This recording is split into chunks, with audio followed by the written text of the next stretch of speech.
Now it seems like Traxnyc now completely lost his mind. He claims that some chocolate bar is valued at 1,000 US dollars, but they are apparently not for sale, and he will give them away for free. A kilogram of gold and a kilogram of chocolate. Sharon is one of the best bakers in New York, and I asked her to make me a kilo bar. We molded a kilo bar, and out of white gold, and white chocolate, she made a molding of a kilo bar and sprayed it down with 24 karat gold. Now, a kilo of gold is worth $54,000, and one of these chocolate bars is worth about $1,000 a piece. And they're not for sale. We are going to send one to a random customer on Traxnyc.com, however. So I don't know what's the most expensive chocolate bar in the world, but $1,000 is a bargain for one of these. It's just, I don't know what to think of this anymore. Is he playing around with his evaluations? Because I made it look silly by obviously telling how much the scrap value of his jewelry is. Caught me red-handed. You caught me red-handed. For 1,000 euros, to put this into perspective, you get around 20 grams of pure gold.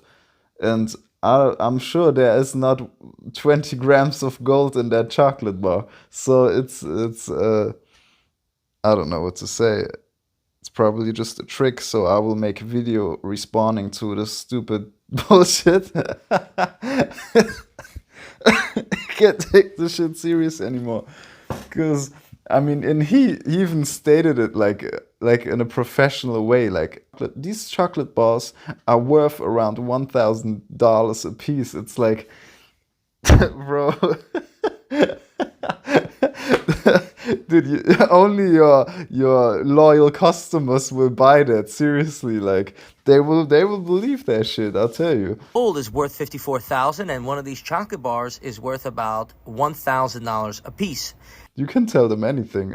It's at a point where Trax's evaluations seem to be so outrageous that he has to laugh himself. You know, he had to bust out laughing after making that video. I mean. All right, so let's break. What the fuck? How do you come up with $1,000? But they are not for sale, right? It's like, bro, whatever. Let's see how these evaluations go on.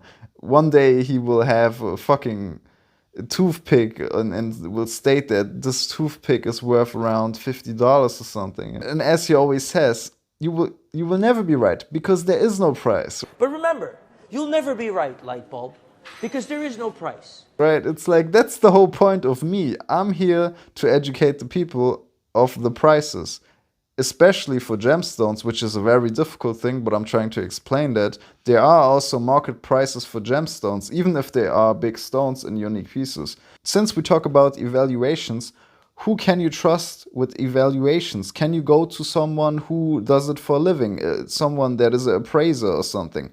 No, you cannot. You cannot trust these people. Trust me, I live in Germany, and the most recognized figure in Berlin, for instance, made some certificates that were totally fake. Do not trust appraisers. Do not trust this. The prices they will tell you are ridiculous high, or they are totally fictive and they will lie to you 100%, even if they are people that have certificates from the government. Don't trust these people, 100% not. Always trust a person that retails in gemstones. Those are the only people that know the prices. People who are selling stones and buying stones. Those people know the prices, and those people know what's real and what's fake. People in the industry, people that are associated with gemstone cutters, with mines, with dealing behind the scenes, those people can evaluate your gemstones. Most appraisers will take advantage of you because the higher they appraise the stone, the higher the bill will be. So you need to be aware of the fact that